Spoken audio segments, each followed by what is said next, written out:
আজকে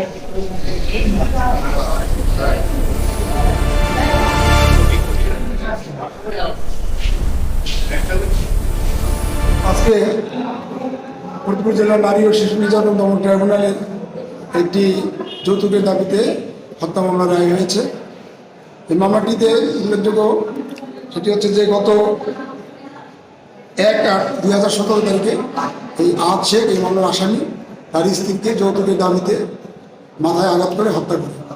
রাষ্ট্রপক্ষ এই মামলাটি সাক্ষ্য প্রমাণের ভিত্তিতে সন্দেহাতীত প্রমাণ করা সক্ষম হওয়ায় ফরিদপুর জেলার নারী ও শিশু নির্যাতন দমন ট্রাইব্যুনালের বিজ্ঞ বিচারক জেলা ও দায়রা জজ জনাব শামীমা পারভিন এর আদালত আজকে আসামি আহাদ শেখকে স্ত্রী হত্যায় দোষী সাব্যস্ত করে যাবজ্জীবন কারাদণ্ড এবং 50,000 টাকা জরিমানা করে অনাদায়ে আরও 1 বছরের সশ্রম কারাদণ্ডের আদেশ দিয়েছে।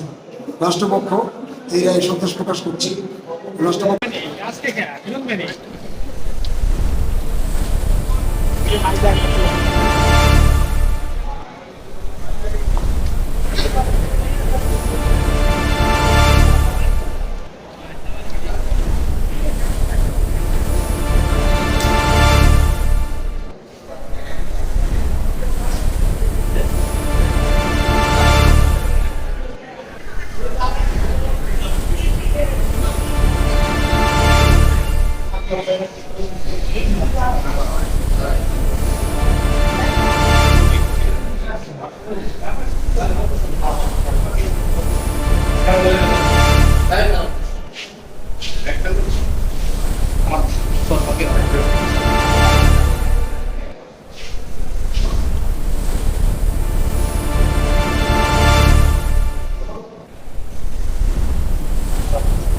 আমি এটার এই বাংলা